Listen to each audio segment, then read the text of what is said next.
The desert wind was sharp and dry, carrying with it the sting of sand that cut against the skin. Daniel pulled his hood lower over his face as he guided his small cargo rover through the narrow canyon road. It was a lonely route, far from the busy trade lanes, the kind of place where help rarely came if you needed it. The sky above was a pale orange, and the jagged cliffs looked like the bones of some giant creature that had died long ago. He was not expecting to see anyone out here, but then, through the dust and heat shimmer, he saw a small figure sitting on the ground beside the track. At first, he thought it was just another bundle of rags thrown aside by the wind, but as he came closer, he saw movement, a head lifting slowly, a pair of huge eyes blinking at him. She was small, thin, and covered in a faded cloak with the hood pulled up. Her face was alien smooth, pale skin with a faint bluish tint, eyes far too large for a human. She looked no older than a child, though Daniel knew alien ages could be tricky to guess. Her lips were dry, and she stared at him with the kind of look that spoke of hunger, fear, and exhaustion all at once. Daniel stopped the rover, climbed down, and walked toward her. "Hey," he said gently, keeping his voice low so she wouldn't be scared. The girl flinched but didn't run. Her hands were clasped together under her cloak, as if she was protecting something. She didn't answer, just stared up at him, her breathing slow and shallow. "You're going to die out here if you stay," Daniel told her. Still nothing. He reached into his pack and pulled out a small bottle of water. She watched it closely, but her eyes flicked up to his face again, as if trying to decide if this was a trick. Finally, he stepped closer and placed the bottle in the sand between them. She hesitated, then slowly reached out with trembling fingers, took it, and drank. Not fast like someone desperate, but carefully, as if each drop mattered. "Do you have a name?" Daniel asked. After a moment, she whispered something so soft, he almost didn't hear it. "Lyra." It was the first word she'd spoken. Daniel nodded. "All right, Lyra, I'm Daniel." But her gaze kept shifting to the rocky canyon walls, as if she expected something or someone to appear any second. Daniel glanced around, and for a moment he thought he saw movement high on the cliffs, a shadow slipping behind a boulder.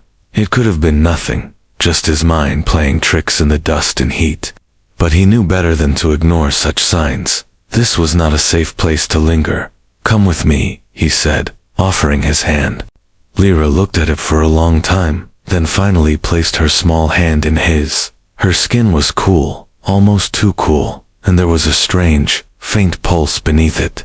He led her to the rover, and helped her climb inside, as soon as they were moving.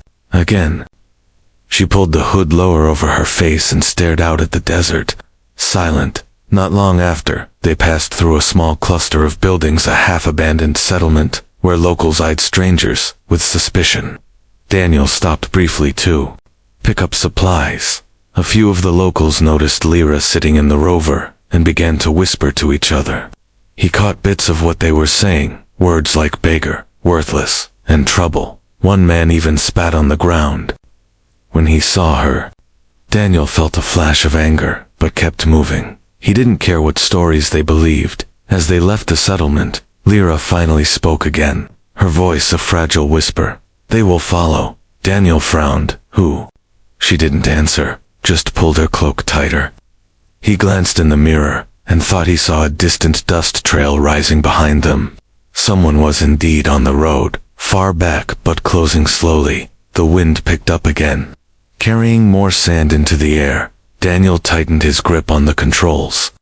He had no idea why this girl was alone in the desert, why the locals treated her like she was cursed, or who might be following them.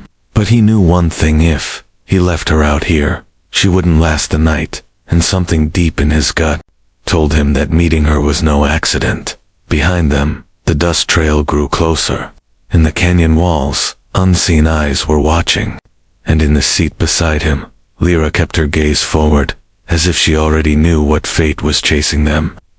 The sun dipped lower behind the canyon walls as Daniel's rover rolled into the edge of the barren flatlands. By the time they reached his small trade outpost, The desert sky had turned a deep copper, and long shadows stretched over the sand like dark fingers reaching for them. The outpost was nothing special, a low metal building half buried in rock to shield it from storms, a storage shed, and a single comms tower that swayed slightly in the wind. Daniel parked the rover beside the shed and opened the door for Lyra.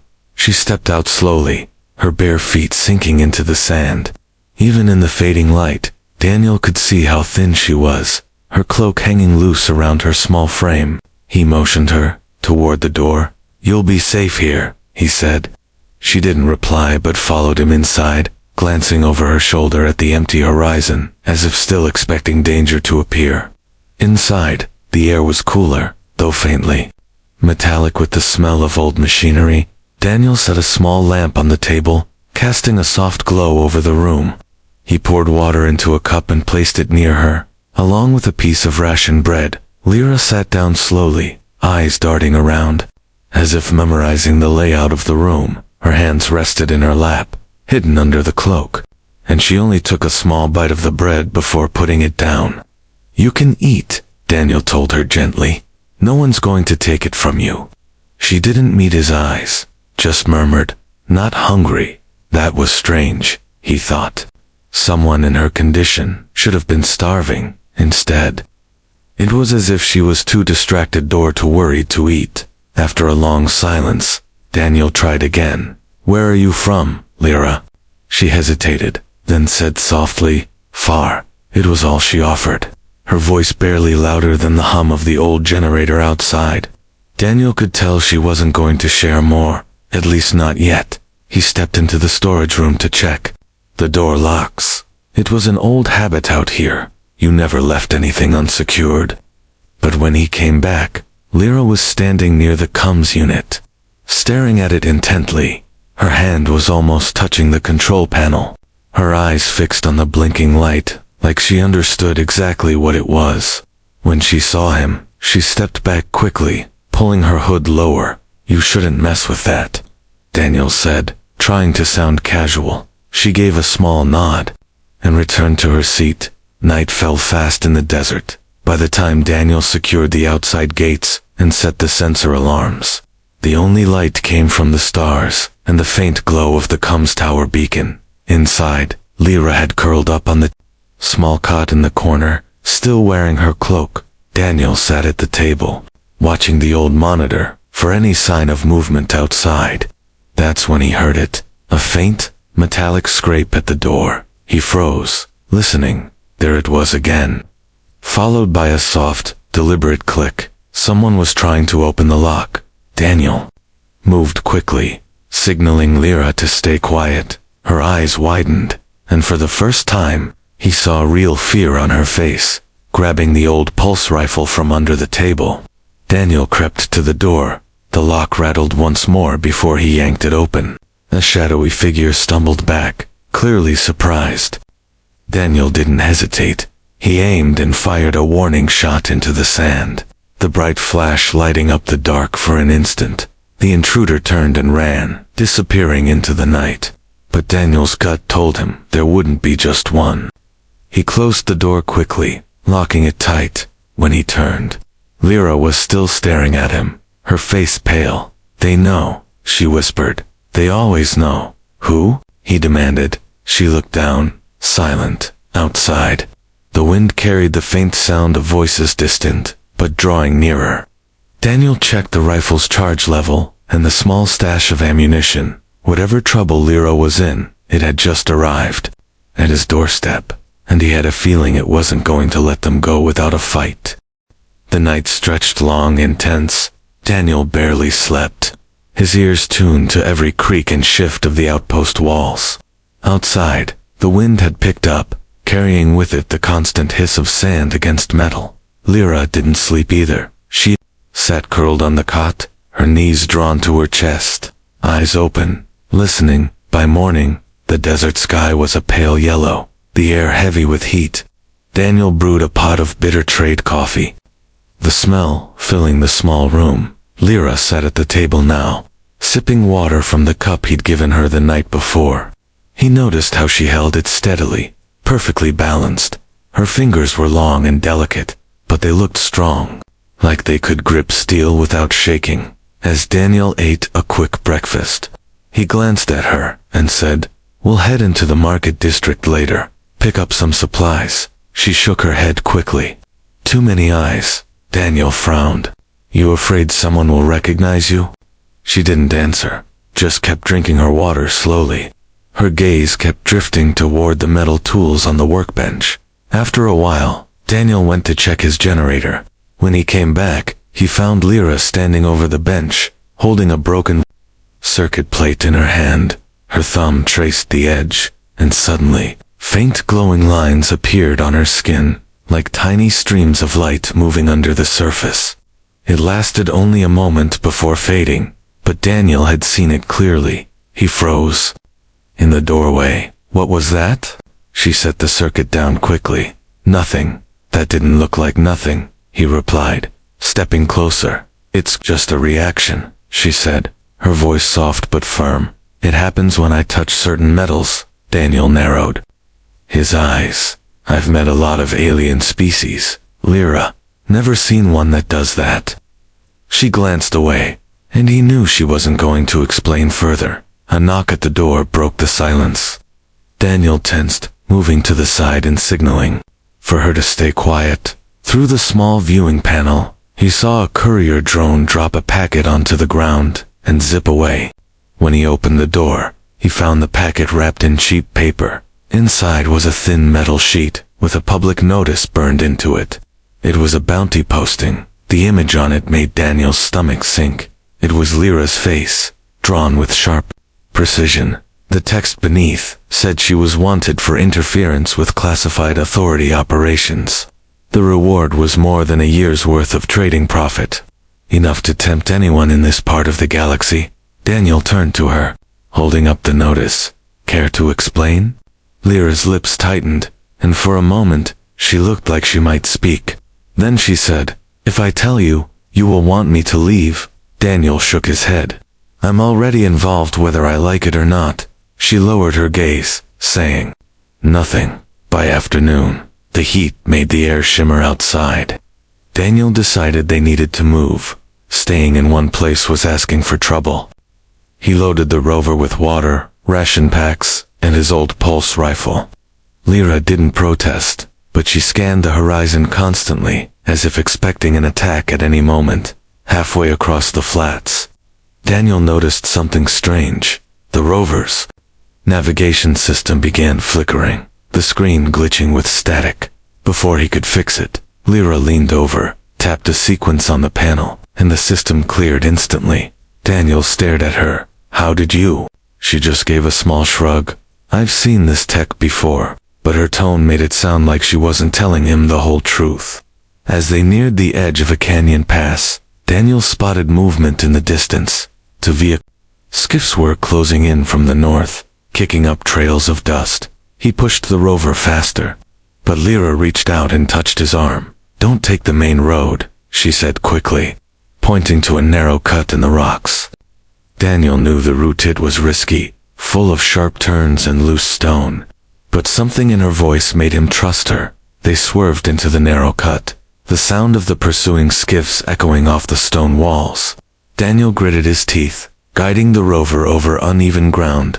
Behind them, the engines of the skiffs roared louder, but somehow, they never appeared at the next bend. When Daniel risked a glance back, the trail they'd come through was empty. Lyra sat calmly beside him, her hood down now, the faint glow in her eyes fading slowly. He realized then this girl wasn't just surviving by luck.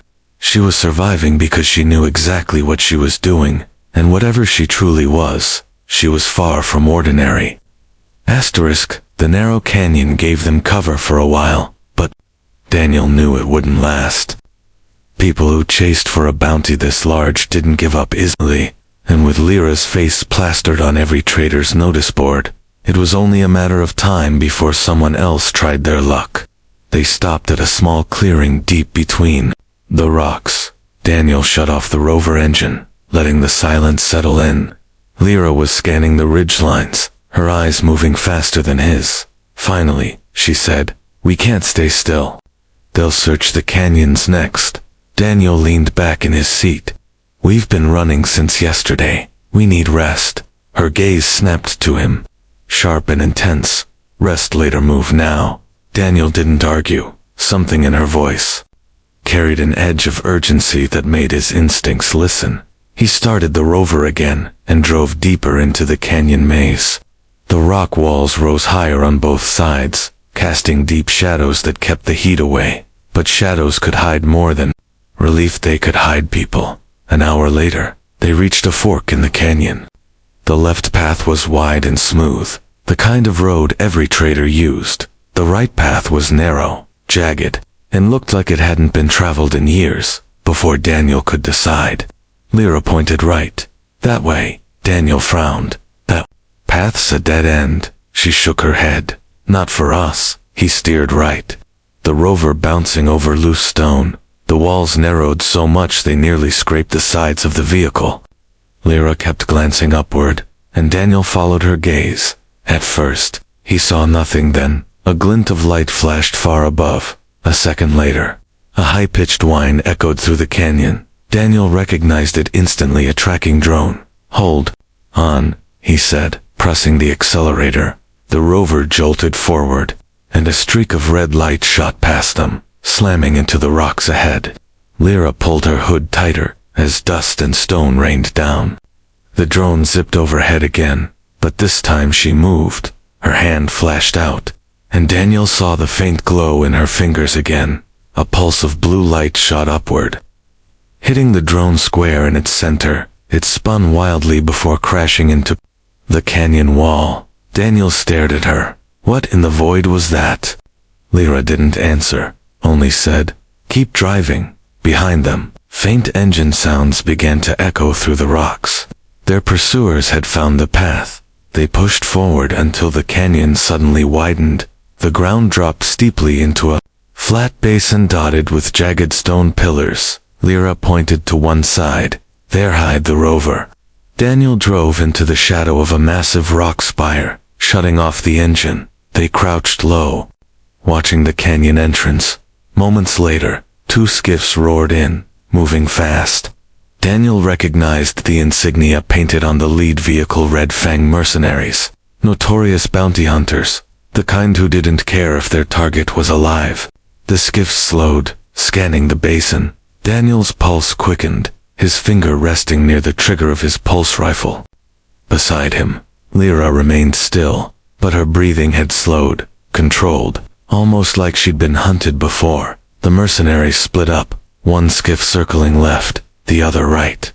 Daniel realized they would spot the rover in seconds. Before he could act, Lyra touched his arm. "Wait," she whispered. Then she moved silently, toward the edge of their hiding place. Daniel followed just far enough to see her lift both hands slightly. The faint glow in her skin returned, brighter this time. Suddenly, a swirl of dust and wind rose from the basin, floor spinning into a thick cloud. The mercenaries' engines whined louder as they lost visibility. One skiff swerved sharply, slamming into a pillar, sparks flying. Daniel didn't waste the chance. "Move," he shouted, running for the rover. They jumped inside, and he fired the engine to life, speeding away through the cover of the dust storm Lyra had created. It wasn't until they were miles from the basin that Daniel spoke again. "You've done that before," he said quietly. Lyra didn't deny it. Instead, she looked out the window and said, "We can't outrun them forever, Daniel. They will keep coming until one of us is gone." Her words sat heavy in the air. For the first time, Daniel realized that whatever this was, it wasn't just a rescue anymore. It was a war, and somehow he had stepped right into the middle of it. Night fell heavy over the desert. The stars shimmered faintly through thin clouds, their cold light casting pale shadows across the rocky ground. Daniel parked the rover deep inside an abandoned mining tunnel, the walls lined with rusted rails and old machinery. The air smelled of dust and metal, the kind of place no one visited unless they had to. Lyra sat quietly in the corner, her hood still drawn. Daniel set a small lamp on a crate between them, the flickering light painting strange patterns on the tunnel walls. Outside, the wind howled through the canyon, a low, constant hum that made the place feel even more isolated. For hours, neither of them spoke. Daniel was trying to figure out his next move. He had enough fuel for one more day of travel, and the nearest safe settlement was far in the opposite direction. If the bounty hunters didn't get to them first, the desert would. Finally, Daniel broke the silence. "Lyra, I need to know the truth," he said, his voice steady but firm. "Who are you really? And why are they hunting you?" She didn't answer right away, her hands tightening under the cloak. Then, slowly, she pulled the hood back, letting the dim lamplight fall fully on her face. Her pale skin seemed almost to glow in the shadows, the faint bluish patterns under her skin now clearer than ever. Her eyes, those large, luminous eyes, looked almost like they held their own light. "I'm not who you think I am," she said quietly. "I'm not a beggar. I'm not poor. And I'm not just an orphan wandering the desert." Daniel leaned forward, his pulse quickening. "Then who are you?" She took a deep breath, as if the words were heavy to speak. "My name is Lyra Athene Solari, last heir to the Solari Dominion." Daniel's brow furrowed. He knew the name. Everyone had heard of the Solari, a powerful alien royal line that had vanished after a bloody coup years ago. Official records claimed they were all dead. "That's not possible," Daniel said, shaking his head. "They killed your family." "They tried," she corrected, her voice now carrying a sharp edge. "My mother smuggled me out the night the palace burned. I've been running ever since, hiding among the poor and forgotten." Daniel sat back, the weight of her words settling in. If she was telling the truth, it meant the bounty on her wasn't about crime, it was about erasing the last living piece of a royal bloodline. That reward. "They don't want you captured," he said slowly. Lyra met his gaze. "They want me gone forever, Daniel, dead or buried so deep no one remembers I existed."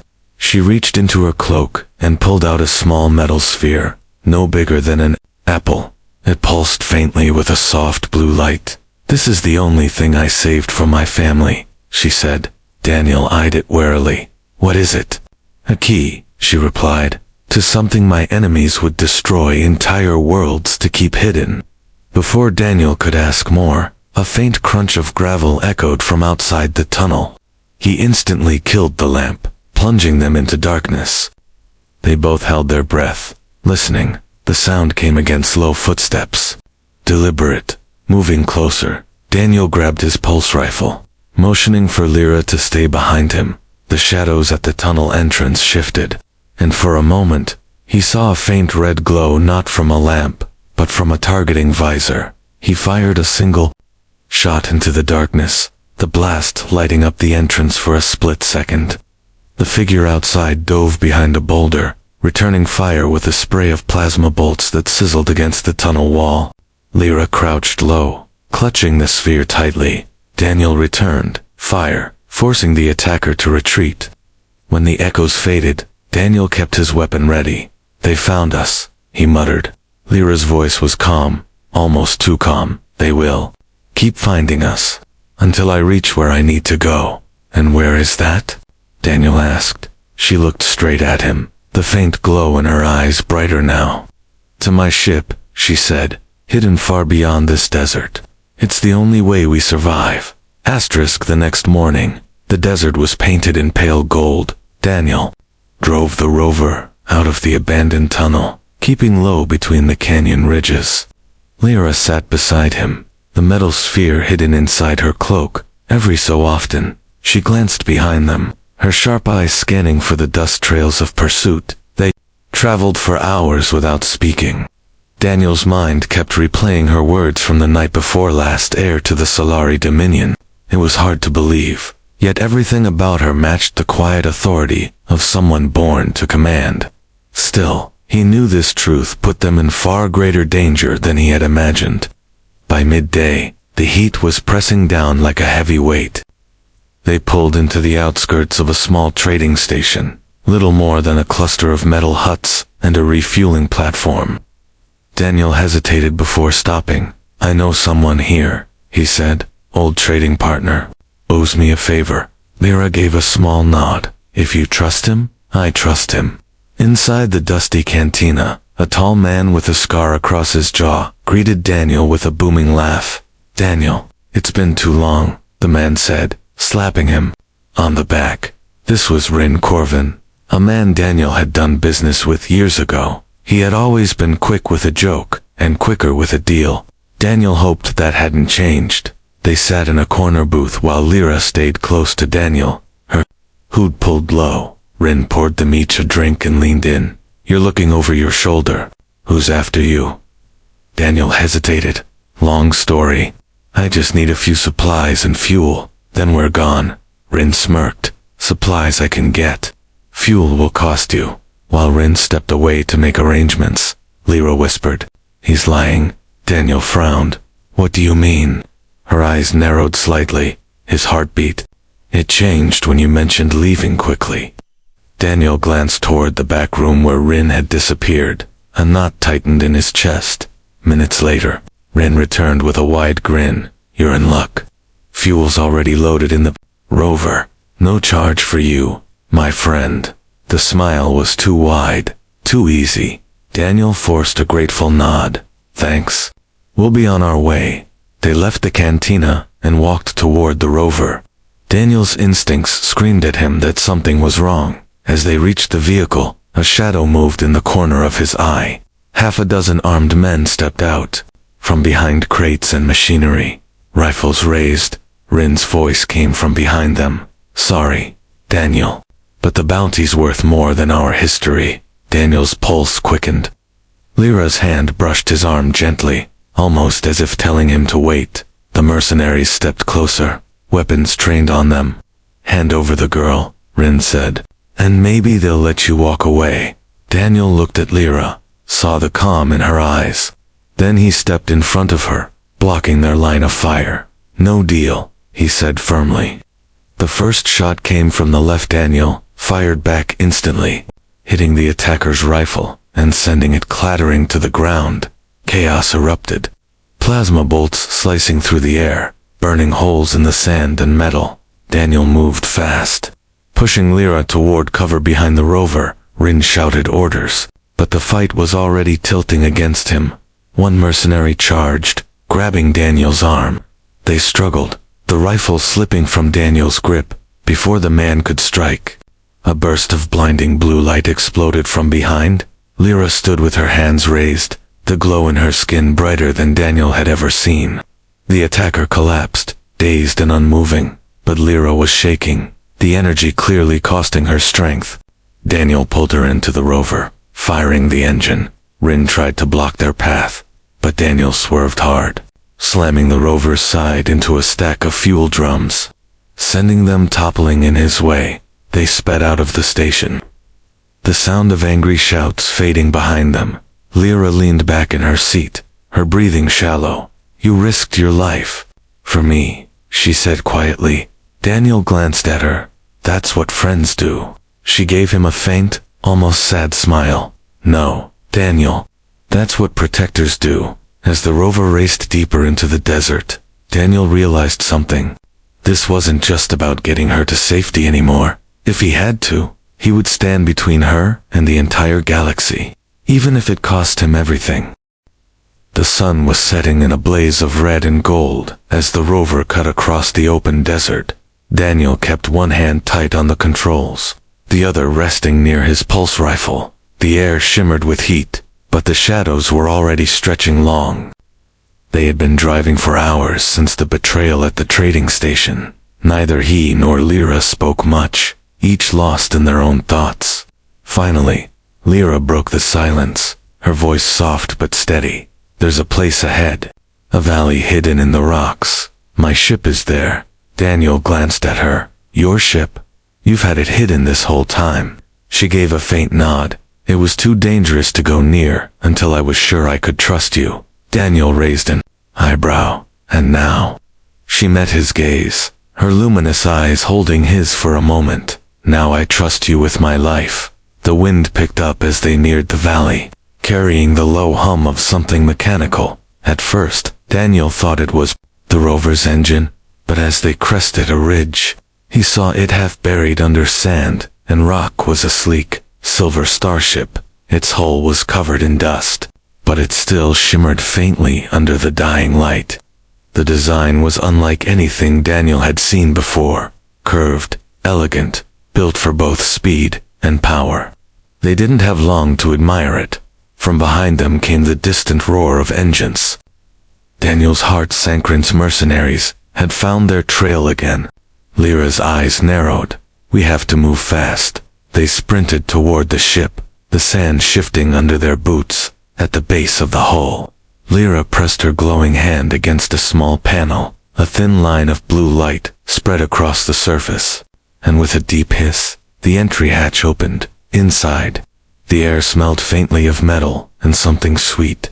Daniel stepped in after her, glancing at the sleek control panels and smooth, glassy walls. "This thing looks like it could outrun half the galaxy," he muttered. Lyra gave a small smile. "It can." Before they could power up, a blast echoed outside the mercenaries. "We're closer now." The ship's walls trembled slightly as plasma bolts hit the rocks nearby. Daniel moved to the hatch, rifle in hand. "Get this thing ready to fly." Lyra hesitated. "You can't fight them all." "I don't have to," he replied. "I just have to buy you enough time." He stepped outside, taking cover behind the landing strut. The first two mercenaries came into view, weapons raised. Daniel fired, forcing them to scatter. Another blast tore through the sand near his feet, spraying grit into his eyes. He wiped it away and kept shooting, each shot forcing them further from the ship's hatch. Inside, the ship's engines roared to life, the ground trembling under Daniel's boots. Lyra's voice came through the "Come beside the hatch, Daniel. Get in now." But before he could move, one of the mercenaries charged.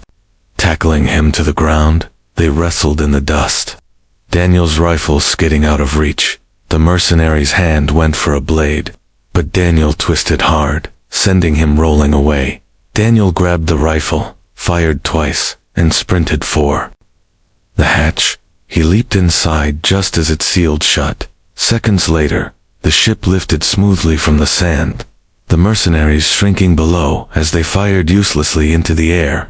The sky outside shifted from deep red to black as they climbed higher, the stars opening before them like an endless sea. In the cockpit, Lyra's hands moved gracefully over the controls. Daniel dropped into the seat beside her, his breathing heavy. "You could have left without me," he said quietly. She looked at him, her expression unreadable. "I told you, I trust you with my life." For a long moment, they sat in silence, the hum of the engines filling the space between them. Daniel glanced at the stars ahead, then back at her. "Where do we go now?"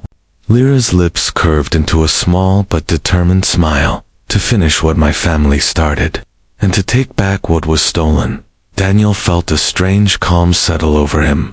He knew this path would be dangerous, maybe even fatal, but somewhere, deep inside, he had already made his choice.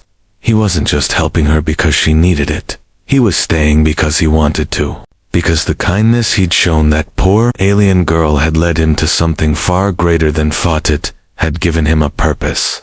And no matter where this fight took them, he would see it through to the end. The stars stretched endlessly before them, and the ship leaped into the void, carrying them both toward a future neither could yet imagine.